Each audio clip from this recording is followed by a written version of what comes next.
2024년 11월 24일 주님의 말씀을 사모하는 마음으로 우리 강일교회 2부 예배에 오신 모든 분들에게 하나님의 크신 축복과 은혜와 사랑과 평강이 함께하기를 간절히 축원합니다. 여러분에게 하나님은 어떤 분이십니까? 정답이 세 가지가 있는데, 하나님은 이 세상 모든 만물을 창조하신 창조주 하나님이십니다. 그리고 두 번째는 예수님의 십자가를 통해서 우리를 구원해 주신 구원의 하나님이십니다. 또 오늘 그리고 지금도 우리와 함께 하시며 역사하시는 성령 하나님이 바로 하나님입니다. 따라해 보겠습니다. 창조주 하나님, 구원해 주 예수님, 지금도 역사하시는 성령 하나님. 한 번 더 하시겠습니다.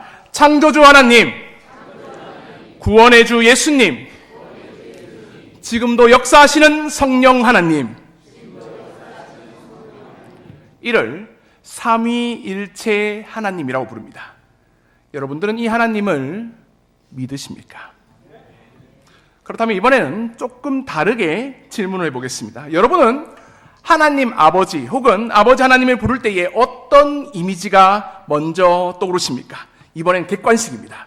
마음속으로 한번 손을 들어보시기 바랍니다. 1번, 따스한 좋으신 아버지 하나님.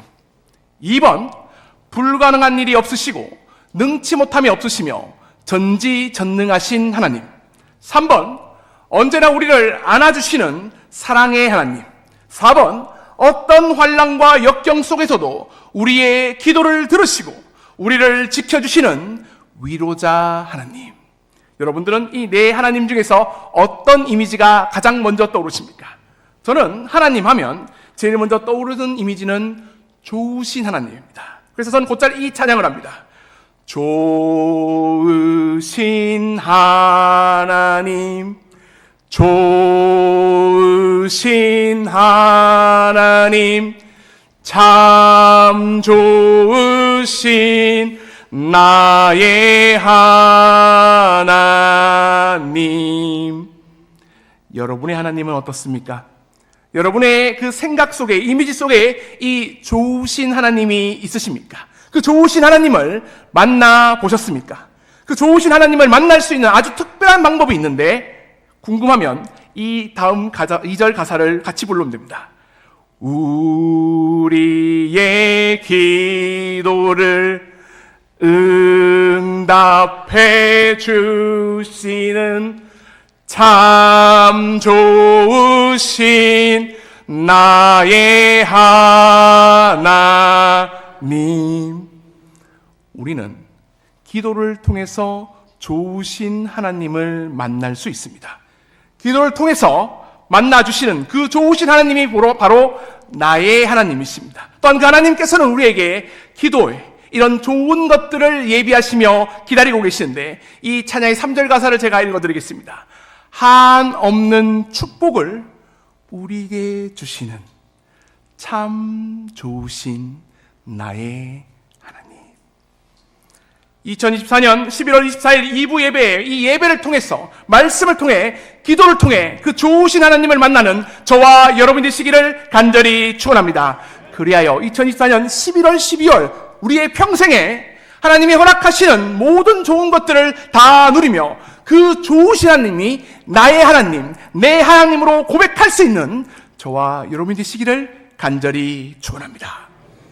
그리고 여기서 딱 설교를 끝나면 얼마나 좋을까요? 그럼에도 불구하고 우리에게는 한 가지 의문이 스물스물 올라옵니다.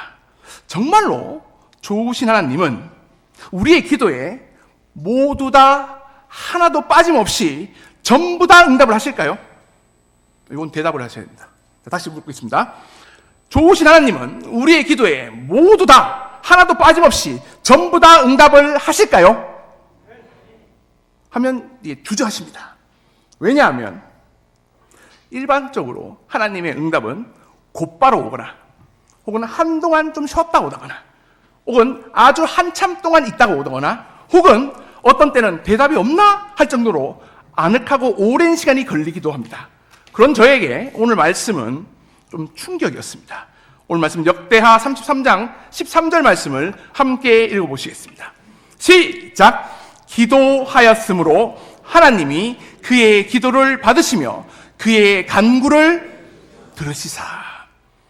하나님께서 들으시는 기도가 분명히 있다는 것입니다. 하나님께서 받으시는 간구가 확실히 있다는 것입니다. 이 말씀을 읽고 나면 갑자기 하나님께 기도를 하고 싶은 욕구가 확 오릅니다. 자, 그렇다면 하나님이 들으시는 기도, 그 기도는 어떤 기도일까요? 하나님이 받으시는 간구는 어떤 간구일까요? 먼저 우리는 이 기도에 대한 한 가지 선입견을 내려놓아야 되는데, 여러분은 기도하면 어떤 기도가 생각이 나십니까? 저는 엘리야의 기도가 생각이 납니다. 바알과 아세라 선지자 850대 1의 싸움을 이긴 이 엘리야의 기도는 너무나 능력이 있고 위대합니다. 자, 묻겠습니다. 엘리야는 그 기도에 하나님의 응답하심을 받았습니까? 못 받았습니까? 받았죠. 또 저는 야베스의 기도가 납니다. 역대하 4장 10절에 야베스의 기도는 이런 내용이 있습니다. 주께서 내게 복을 주시려거든 나의 지경을 넓히시고 주의 손으로 나를 도우사 나로 환난을 벗어나 내게 근심 없게 하옵소서. 이 야베스의 기도에 하나님께서는 그 구하는 것을 허락하셨는데, 자, 묻겠습니다. 이 야베스의 기도에 하나님은 응답을 하셨습니까? 하지 않으셨습니까? 하셨습니다. 자, 그렇다면 이렇게 물어볼 수 있어야 됩니다. 엘리야가 영적인 능력이 뛰어나서 혹은 야베스가 너무 거룩해서 하나님께 응답을 받았을까요? 물론 하나님의 자녀는 누구보다 영적인 능력이 뛰어나야 되고 거룩하게 살아야 됩니다. 하지만 그 사람의 영적인 능력 때문에, 그 거룩함 때문에 그 사람이 기도의 응답을 받는 것은 아닙니다. 우리 마음속에는 이런 선입견이 있습니다. 다윗이니까 나보다 더 기도를 잘 들어주시겠지. 바울이니까 그간 해왔던 하나님의 놀라운 일들 때문에 우리들보다 간구를 더 받아주시겠지 하는 마음입니다. 먼저 이야기를 드리지만 하나님께서 들으시는 기도, 받으시는 기도는 따로 있습니다. 그래서 오늘 말씀은 저와 여러분에게, 그리고 기도에 관해서 고민하는 모든 분들에게 큰 힘을 실어 주실 거라 저는 믿습니다. 그러므로 오늘 말씀 13절을 다시 한번 함께 읽어보겠습니다. 시작!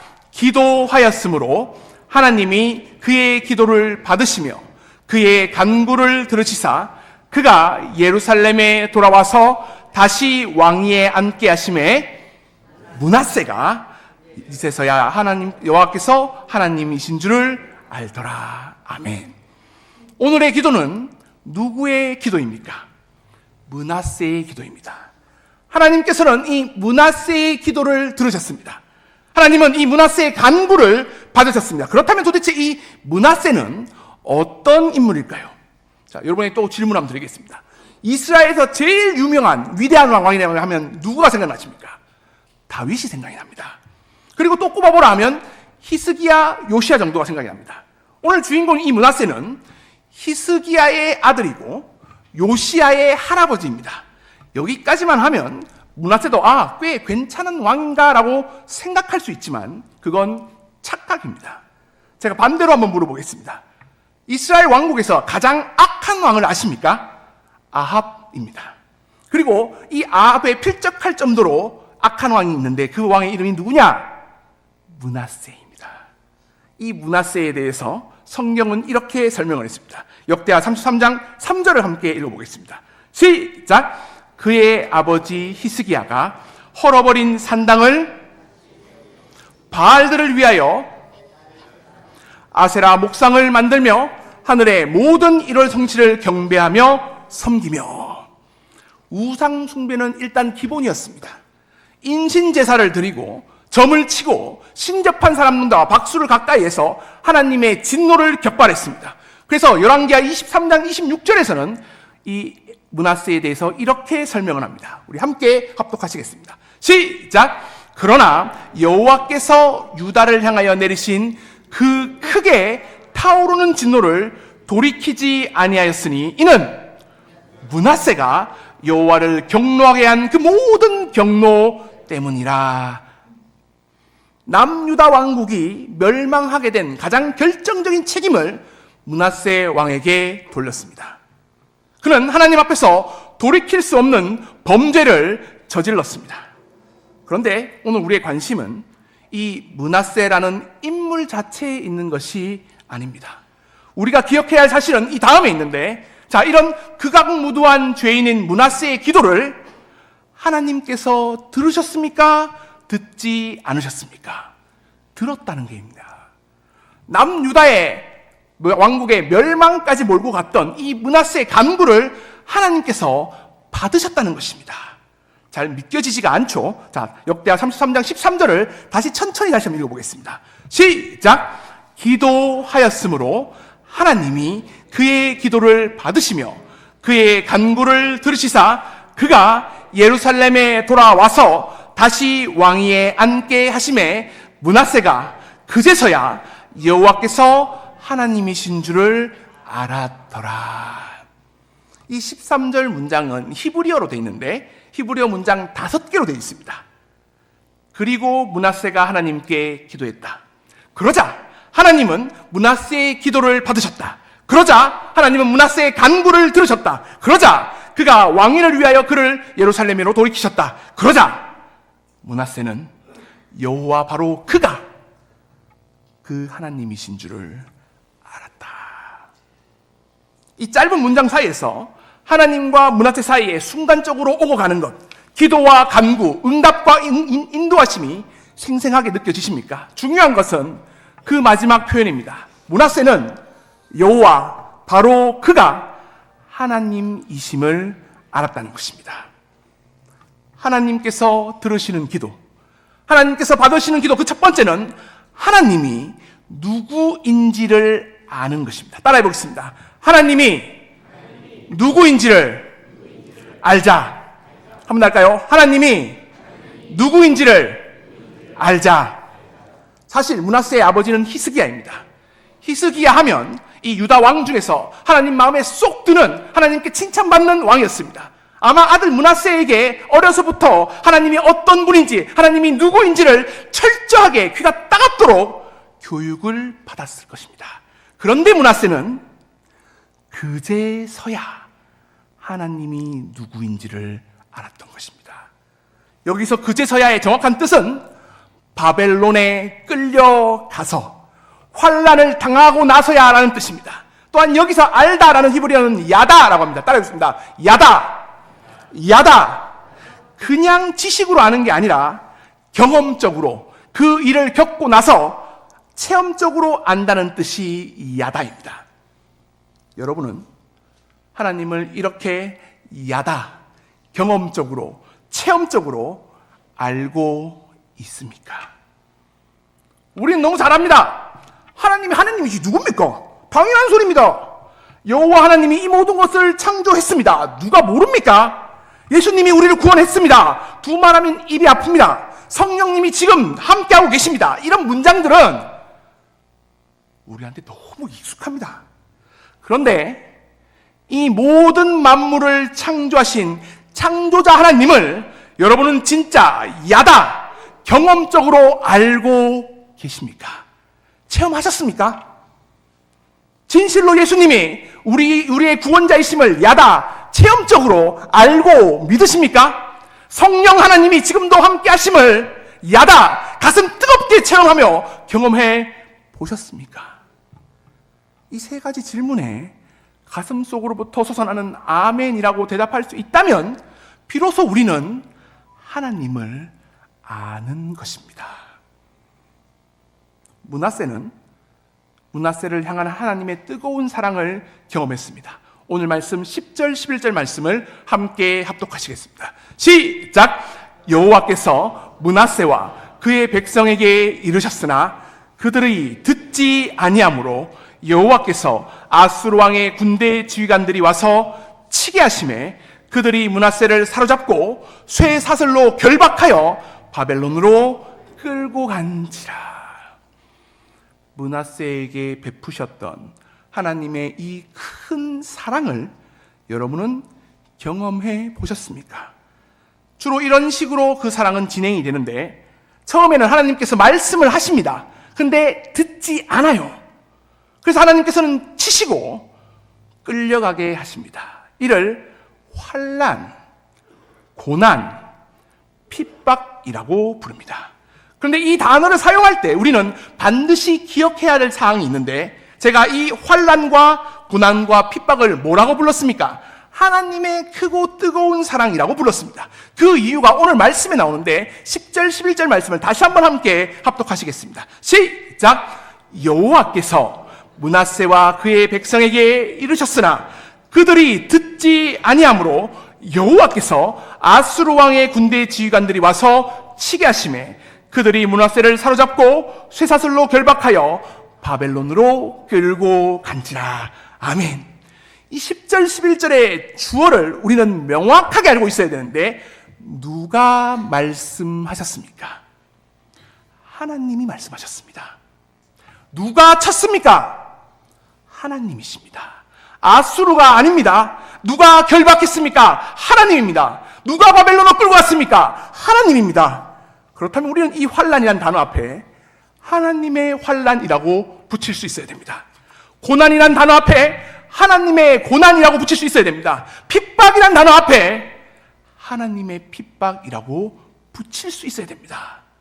이 말씀의 주어가 하나님이라는 것을 안다면, 그것을 인정한다면 이렇게 일하신 하나님의 목적이 분명히 있기 때문이라는 것을 우리는 기억을 해야 됩니다. 12절 말씀을 같이 한번 읽어보겠습니다. 12절입니다. 시작! 그가 환난을 당하여 그의 하나님 여호와께 간구하고 그의 조상들의 하나님 앞에 크게 겸손하여. 하나님이 만드신 환난, 하나님의 고난, 하나님의 핍박의 목적은 우리가 기도하게 하심입니다. 그리고 그 기도를 받으십니다. 우리를 간구하게 하심입니다. 그리고 그 간구를 들으십니다. 환난을 통해서 하나님이 누구인지를 명확하게, 실감나게, 체험적으로 알게 하기 위함입니다. 그런데 이 기도와 이 간구를 드릴 때 우리는 또 한 가지 사실을 명심해야 됩니다. 하나님이 들으시는 기도, 하나님이 받으시는 간구를 위해 우리가 해야 할 일은 바로 겸손입니다. 따라해 보겠습니다. 겸손하자. 겸손하자. 좀 더 과격하게 표현해 보겠습니다. 까불지 말라는 겁니다. 저는 이 겸손이란 단어 앞에 있는 말이 정말 크게 보이는데 뭐냐면 하나님 앞에서입니다. 베드로전서 5장 6절 말씀을 함께 합독하시겠습니다. 시작! 그러므로 하나님의 능하신 손 아래서 겸손하라. 때가 되면 너희를 높이시리라. 아멘. 따라해 보겠습니다. 하나님 앞에서 겸손하자. 하나님 앞에서 까불지 말자.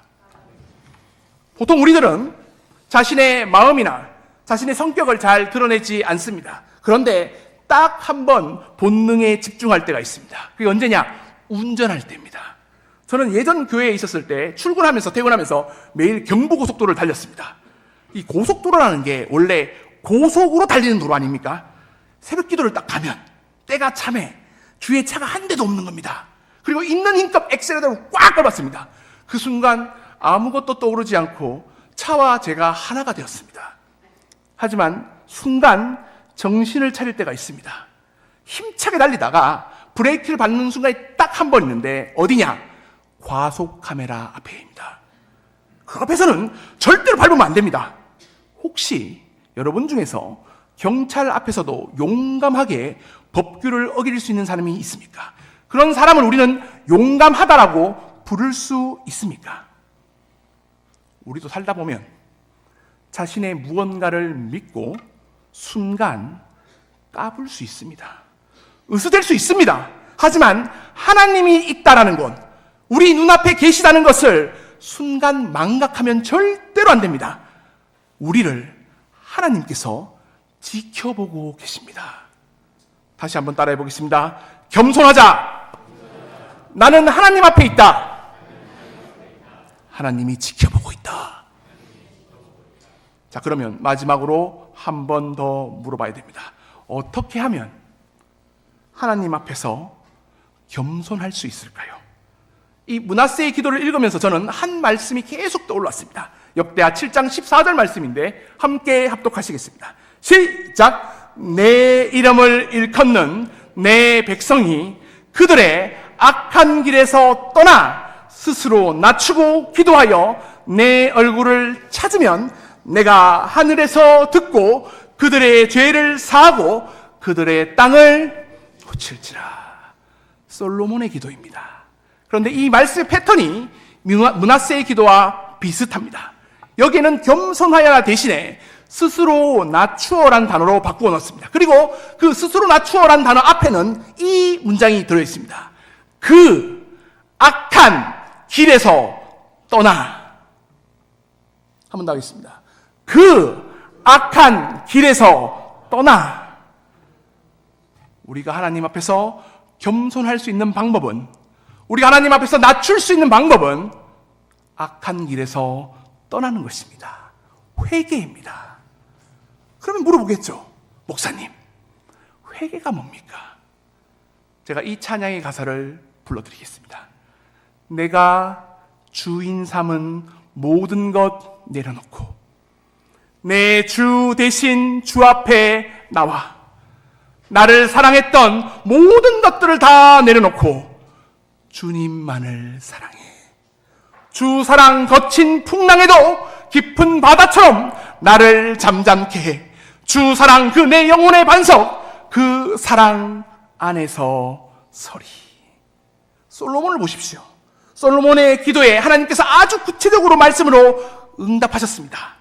솔로몬이 위대했기 때문입니까? 아닙니다. 그렇다면 사악한 왕이었던 므낫세를 보십시오. 하나님의 징계를 받아서 끌려간 바벨론에서 드린 그 기도에 하나님은 응답하셨습니다. 다시 회복해 하셨습니다. 새로운 길을 가게 하셨습니다. 이 말씀은, 이 기도는 2024년 11월 24일 2부 예배를 드리는 저와 여러분에게 여전히 유효합니다. 오늘 우리가 읽었던 이 므낫세의 기도를 이렇게 정리할 수 있습니다. 첫 번째, 하나님을 경험적으로, 체험적으로 아는 야다의 기도를 드려야 됩니다. 두 번째로, 하나님 앞에서 겸손한 마음으로 드려야 되는 것입니다. 세 번째로, 우리가 악한 길에서 떠나 회개의 기도를 드려야 하는 것입니다. 이 므낫세의 기도가 우리에게 필요한 이유는 지금 우리가 정말 중요한 때를 지나고 있기 때문입니다.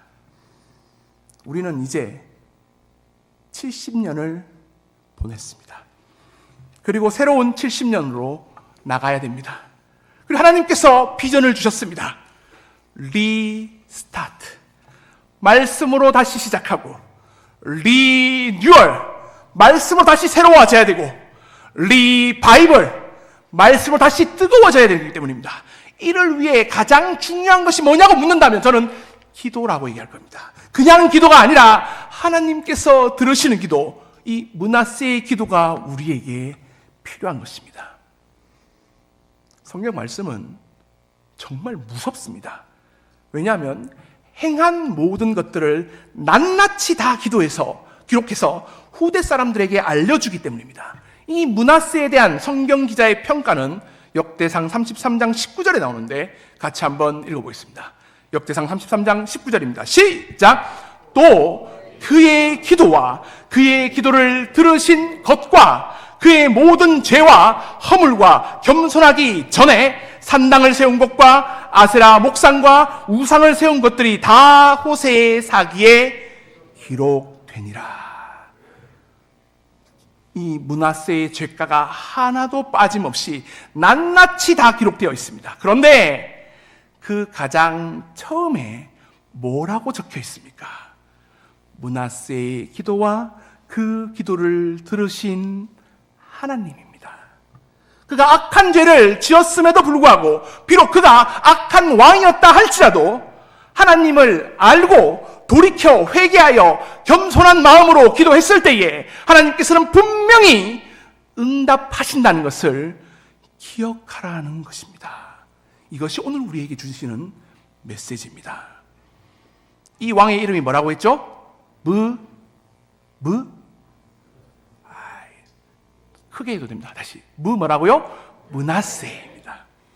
므낫세라는 뜻은요, 나쏴라는 두 동사인데 잊어버리다라는 동사의 명사형입니다.